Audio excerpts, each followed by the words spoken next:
గుర్తుపెట్టుకో, నువ్వు ఎంత జెన్యూన్గా ఉన్నా, నువ్వు ఎంత సిన్సియర్గా ఉన్నా ఇక్కడ అందరినీ సాటిస్ఫై చేయలేవు. నువ్వు ఎంత గొప్పగా ఉన్నా కూడా సరే, నీ వెనకాల కత్తులతో గుచ్చుతూనే ఉంటారు. దాన్ని వెన్నుపోటు అంటారు.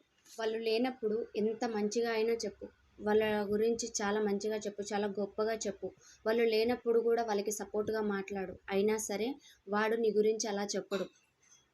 వాడికి నేను చాలా చేశాను లేరా, నా నుంచి చాలా పొందాడు, వాడు చాలా సహాయం చేశాను, చాలా హెల్ప్ చేశాను అనేసి మాట్లాడతాడు.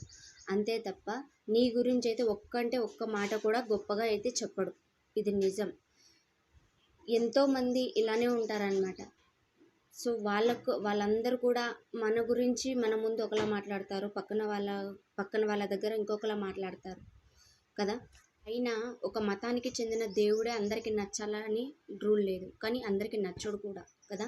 ఇంకా మనం మనుషులం ఎంత అయినా కూడా నువ్వు టైంపాస్కి వాడుకుంటారు నిన్ను, అంతే తప్ప వాళ్ళ అవసరానికి నేను యూజ్ చేసుకుంటారు. వాళ్ళ అవసరం తీరిన తర్వాత నేను ఎత్తి చెత్త బుట్టలో వేస్తారనమాట. కరెక్టే కదా.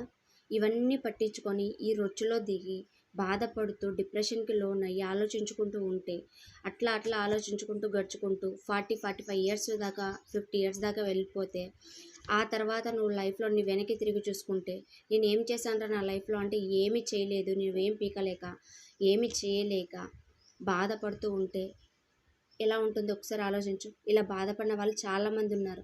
వెళ్ళి కరెక్ట్ పర్సన్ దగ్గర ఒక 45-50 ఇయర్స్ ఉంటారు, వాళ్ళ దగ్గర కూర్చొని ఒక్కసారి అడుగు, ఇలా చేయడం తప్ప కరెక్టా అనేసి. నీకే అర్థమవుతుంది. ఎందుకంటే వాళ్ళు కూడా అదే ప్రాబ్లమ్ని ఫేస్ చేశారు కాబట్టి వాళ్ళ జీవితం వాళ్ళకు తెలియకుండానే వాళ్ళు ఏం సాధించకుండానే వెళ్ళిపోయింది. మరి నువ్వు కూడా అలాగే నువ్వు కూడా అలాగే ఉంటానని అంటే ఇలాగే కంటిన్యూ, లేదు అంటే నీ లైఫ్లో నువ్వు చేంజ్ చేసుకోవడానికి ట్రై చేయి. ఎందుకంటే నువ్వు ఎవరికి నచ్చినా నచ్చకపోయినా నీ కష్టాలు నువ్వే పడాలి, నీ బ్రతుకు నువ్వే బ్రతకాలి, నీ సుఖాలు నువ్వే అనుభవించాలి, అంతే కదా. ఇవన్నీ నమ్ముకొని ఉంటే నిజంగా నువ్వు చులకనైపోతావు. కాబట్టి ఫర్ ఎగ్జాంపుల్ ఒక 100 డేస్ ఒక టార్గెట్ పెట్టుకోండి. ఒక టార్గెట్ పెట్టుకున్న తర్వాత డైలీ నేను లేచి ఎక్సర్సైజ్ చేయాలి, పొట్ట తగ్గించుకోవాలనుకుంటున్నాను. డైలీ నువ్వు 100 డేస్ చేస్తే కంపల్సరీ నీ బాడీ లాంగ్వేజ్ మారుతుంది, నీ ఫేస్ ఫిగర్ కూడా మారుతుంది కదా. ఇవన్నీ కూడా మారుతాయి, నీ ఆరోగ్యం కూడా హెల్తీగా ఉంటుంది. కానీ మనం అది చేస్తామా? చెయ్యం. ఎందుకంటే మనం ఒకరి గురించే ఆలోచించుకుంటా, ఒకరి గురించే ఎప్పుడు కూడా వాళ్ళేంటి వీళ్ళేంటి, వాళ్ళకి అది చేయాలి ఇది చేయాలని చెప్పి వాళ్ళకు నచ్చాలని చెప్పి మనం ఏదేదో వాళ్ళ గురించే చేసుకుంటున్నాం తప్ప మన గురించి మనం ఏం చేసుకుంటున్నాం రా అంటే ఏం లేదు, అంతా కూడా జీరో కదా. నేను ఒకటే చెప్తున్నా, సంపాదించాలన్నా లేకపోతే పెద్ద పెద్ద టార్గెట్లు ఫినిష్ చేసుకోవాలని ఇదంతా పక్కన పెడితే నేనైతే ఏం చెప్తానంటే సుఖంగా సంతోషంగా ఆరోగ్యంగా బ్రతకడమే చాలా గొప్ప వరం, అంతకంటే అదృష్టం లేదనేసి నేను అంటున్నా. ఫర్ ఎగ్జాంపుల్ ఒక 100 కోట్లు ఉండేవాడు ఏం చేస్తాడు, వాడు పెద్దగా సంపాదించి కూర్చుని ఉంటాడు. వానికి దరిద్రమైన రోగాలు ఉంటాయి వాని ఒంట్లో అంతా, షుగరు, బీపీ, థైరాయిడ్, ఇంకా గుండెపోటు, ఇవన్నీ కూడా వానికి ఉంటాయి. ఆ టైంలో లాస్ట్కి వచ్చేసరికి డబ్బులు ఉంటుంది కానీ ఆరోగ్యం చేతిలో ఉండదు కదా.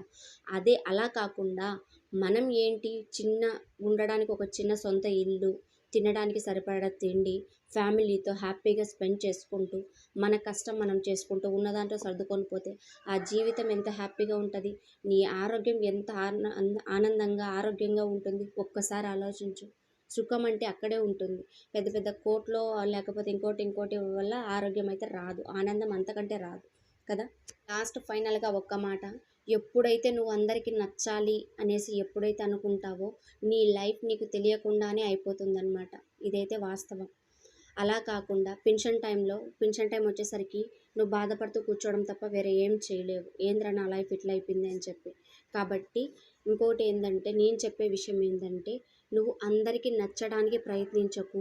ఆ టైంలో నేను బాధపడకూడదు, నేను హ్యాపీగా లైఫ్ లీడ్ చేయాలన్నట్లయితే నువ్వు ఏం చేస్తావంటే నువ్వు అందరికీ నచ్చడానికి ప్రయత్నించకుండా బ్రతకడానికి మాత్రమే ప్రయత్నించు. అప్పుడు నీ లైఫ్ సాటిస్ఫైడ్ అవుతుంది.